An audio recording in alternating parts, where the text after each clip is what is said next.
Ada satu hal yang kurang mengenakan yang saya alami beberapa hari lalu, namun justru hal tersebut menghindarkan saya dari loss. Dan kejadian inilah yang kita namai dengan keberuntungan. Oke, langsung saja kita bahas detail kejadiannya. Let's go! Jadi kurang lebih kronologisnya adalah seperti ini. Saat itu adalah hari Selasa kemarin, tanggal 14. Di hari itu, kebetulan saya baru bisa charting lagi di depan PC setelah seminggu penuh sebelumnya saya berlibur di luar kota. Nah, di hari Selasa itu teman-teman tentunya tahu pada pukul 19.30-nya terdapat High Impact News, yaitu PPI. Biasanya, ketika terdapat High Impact News seperti ini, yang saya lakukan adalah saya tidak berbuat apapun dan menunggu selama beberapa menit sampai muncul setup yang saya inginkan. Kondisi chartnya kurang lebih seperti ini. Ini adalah kondisi market Dow Jones di time frame M1 kurang lebih 10 menit setelah news PPI tersebut. Kita coba sedikit zoom out dan kita nyalakan indikator ini ya. Nah, di sini dapat teman-teman lihat kondisinya telah terjadi bearish break of structure ke bawah, lalu terdapat zona supply yang cukup menarik. Supply ini dihasilkan dari news PPI tersebut. Nah, di sini saya tidak langsung melakukan risk entry di M1 supply yang ini, walaupun M1 supply ini merupakan high quality supply. Mengapa M1 ini merupakan high quality supply? Karena dari M1 supply ini menyebabkan M1 bearish break of structure ke bawah, lalu M1 ini menyebabkan strong imbalance dan masih unmitigated. Lalu M1 supply ini terletak di M1 premium area dan telah melakukan sweep di baliknya, dan bonusnya terdapat inducement di depannya. Nah, walaupun dengan faktor-faktor pendukung seperti tadi, tetap saja saya tidak mau langsung entry di M1 supply yang ini. Mengapa? Ya balik lagi, karena M1 supply ini merupakan supply yang terbentuk dari high impact news. Selain itu, kalau kita lihat dari leg yang ini, dari kaki yang ini, tidak terdapat liquidity yang menarik untuk di sweep. Justru supply inilah merupakan liquidity yang menarik untuk di sweep selanjutnya. Oleh karena itulah, saya tidak mau melakukan risk entry, melainkan saya menunggu konfirmasi lebih lanjut. Nah, itulah alur trading plan yang saya rencanakan. Akan tetapi, terdapat satu hal yang di luar dugaan saya, dan saya baru pertama kali ini mengalaminya. Hal apakah itu? Tak disangka-sangka, di jam tersebut TradingView mengalami gangguan berupa lag ataupun freeze. Jadi, kalau teman-teman lihat watchlist saya, ketika saya mengganti chart saya ke pair GBP USD, chart saya langsung mengalami freeze. Freeze yang saya alami itu sampai browser saya, Google Chrome, memunculkan keterangan page unresponsive, sehingga saya harus menutup tab TradingView saya dan membukanya kembali. Lalu saya mencoba membuka chart XAU USD. Hasilnya sama saja. Yang membedakan, ketika saya membuka chart XAU USD, saya masih dapat menggerakkan chart saya kurang lebih 5 sampai dengan 8 detik. Nah, di kejadian pair GBP USD itu saya hanya mampu menggerakkan chart saya selama 1 sampai dengan 2 detik saja sebelum layarnya freeze. Uniknya, ketika saya membuka 3 watchlist saya yang lain, yaitu Nasdaq, US30 dan juga BTC USD, saya dapat membuka chart tersebut dengan lancar. Nah, walaupun saat itu saya sedang memantau US30 dan chartnya sedang lancar-lancar saja, tetap saja saya tidak berani entry karena gangguan TradingView ini. Lalu saya pun menyelidiki tentang error freeze ini. Pertama-tama saya melihat feedback di community TradingView terlebih dahulu ya. Di sini saya melihat di menu chat yang ini. Saya melihat live chatnya dan saya menemukan ada beberapa user yang mengalami hal yang serupa. Namun di live chat ini nampaknya hanya sedikit orang yang mengalami hal yang serupa seperti saya. Dan ketika saya menanyakan masalahnya pun cenderung slow response. Lalu saya melanjutkan pencarian saya mengenai masalah ini di Reddit, dan ternyata terdapat beberapa orang yang mengalami hal serupa. Dari sana saya memantau masalah ini secara live. Singkat cerita, masalah ini memang dialami oleh beberapa user TradingView dengan kriteria tertentu, dan ternyata TradingView ini akan freeze ketika kita membuka pair di mana kita banyak melakukan drawing di dalamnya. Itulah alasannya mengapa saya gagal untuk membuka pair GBP USD, namun masih dapat membuka pair XAU USD walaupun hanya sebentar, dan juga lancar ketika saya membuka pair Nasdaq, US30 dan BTC USD. Jumlah drawing saya memang paling banyak di pair GBP USD, lalu dilanjutkan dengan XAU USD, dan paling sedikit di 3 pair sisanya. Ya, kurang lebih setara ya dengan berapa lama saya telah mengikuti pair-pair tersebut. Dan akhirnya masalah ini tersolve off kurang lebih di tengah malam, yaitu jam 12 ke atas, dan semuanya berjalan dengan normal kembali. Nah, saya sudah menyebutkan bahwa saya masih dapat membuka chart beberapa pair. Salah satunya adalah pair ini, yaitu US30 atau Dow Jones. Walaupun saya tidak berani entry karena TradingView masih error, namun saya tetap memantau chart dan berandai-andai untuk entry ketika setup yang saya inginkan itu muncul. Dan saat saya mulai memantau chart, kurang lebih kondisinya adalah seperti ini. Dan di kondisi ini saya belum mau berbuat apa-apa karena area menarik yang saya pantau adalah M1 supply yang ini. Oleh karena itu saya akan menunggu harga masuk ke area M1 supply yang ini. Nah, sekarang kita majukan saja. Di sini dapat kita lihat harga sudah masuk ke area M1 supply, lalu harga melakukan sweep dari M1 supply tersebut. Lalu kita lihat lagi pergerakan selanjutnya. Nah, di sini dapat kita lihat terbentuk M1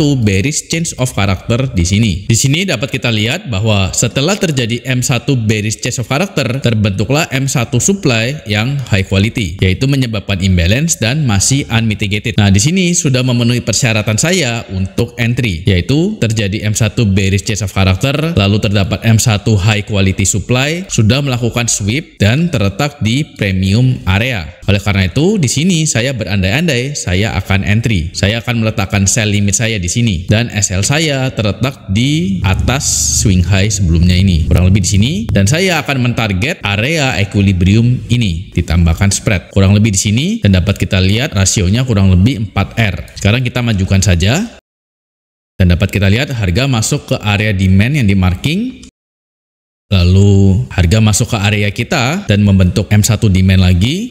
Kemudian harga bereaksi, masuk ke area demand yang terbentuk tadi, lalu sweep, lalu masuk lagi ke area entry kita, dan pada akhirnya SL. Dan di sini saya terhindar dari satu loss karena keadaan yang memang tidak memungkinkan bagi saya untuk entry. Itulah yang dinamakan keberuntungan, bukan? Sebetulnya saat error TradingView tersebut, saya mencoba membuat sebuah chart layout baru. Sebuah chart layout yang clean, tidak ada drawing sama sekali. Oleh karena itulah saya dapat mengakses beberapa pair seperti XAU USD yang ini. Dan sama dengan kondisi US30 atau Dow Jones yang tadi, saya berusaha untuk berandai-andai saya akan entry di kondisi tersebut. Ini adalah kondisi chartnya dan kurang lebih waktunya hampir sama dengan waktu US30 yang tadi. Dapat kita lihat tren di M1 sedang bullish, lalu terbentuk M1 demand. M1 demand ini merupakan M1 demand yang high quality. Mengapa? Dapat kita lihat M1 demand ini menyebabkan strong imbalance ke atas, lalu masih unmitigated, masih fresh, dan M1 demand ini terletak di M1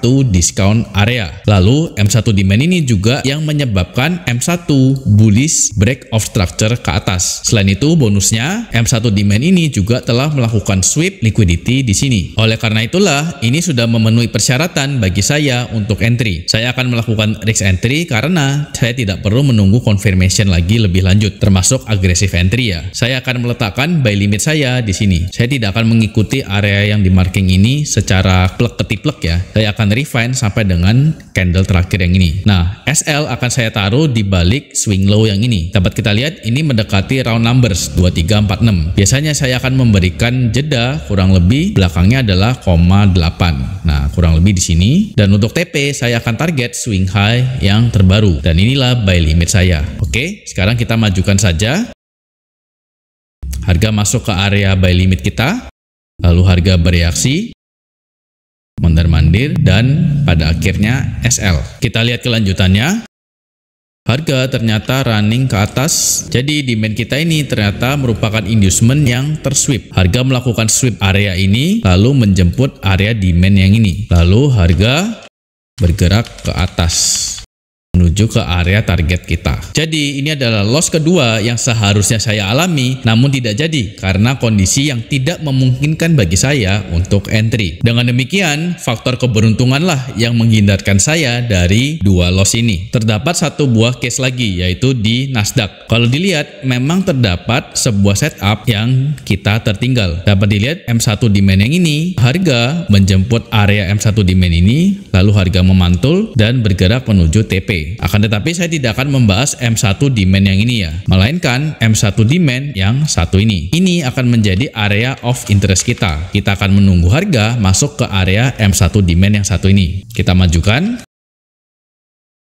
Dan di sini harga sudah masuk ke area of interest kita, lalu harga sudah membentuk M1 bullish change of character. Dapat kita lihat di sini kita akan turun time frame ke second 5 untuk melihat second 5 demand yang menarik. Nah, di sini saya akan marking S5 demand yang menarik di sini. Dan saya berandai-andai akan meletakkan buy limit saya kurang lebih di area ini. Kita tambahkan spread kurang lebih di daerah sini ya. Untuk SL-nya kurang lebih di sini, belakangnya titik 8 kurang lebih di sini. Dan untuk targetnya saya akan mentarget di dekat M1 supply lawan di area ini. Sebetulnya ya kita harus berani mentarget M1 swing high yang ini ya, karena ini merupakan weak high yang lemah. Karena tapi biasanya saya tidak seberani itu dan hanya mentarget M1 supply lawan yang strong. Oke, kita majukan. Nah, di sini buy limit kita belum terpanggil ya. Lalu harga masuk ke buy limit kita sudah terpanggil, harga bereaksi dan pada akhirnya SL. Nah, sekarang kita majukan terus. Nah, di sini mendekati jam 12 malam. Di sini server TradingView sudah up ya, sudah kembali normal. Sehingga saya dapat entry. Dan di sini kebetulan sudah terbentuk M1 bullish change of character di sini. Oleh karena itu kita akan turun time frame ke second 5 untuk melihat second 5 demand yang kiranya menarik. Dan dapat dilihat juga area termarking di sini ya. Oleh karena itu saya akan entry, meletakkan buy limit saya di sini. SL-nya cukup lebar, saya include sampai dengan area low yang ini ya. 09,3 saya akan turun ke bawah untuk buffer sampai dengan 8,8. Oke, ini akan saya tambahkan buffer 16, berarti di 17,4 kurang lebih di sini. Karena spreadnya adalah 1,4 pips. Dan untuk targetnya saya akan mentarget sama di M1 supply lawan yang di sini. Sebelumnya saja ya, 60 kurang lebih 59,8. Oke, sekarang kita akan melihat pergerakan harganya. Nah, di sini harga sudah masuk ke area kita, sudah terpanggil. Lalu harga masuk lebih dalam lagi. Bereaksi, apakah akan bergerak ke atas? Ya, masih bergerak terus dan pada akhirnya TP di sini.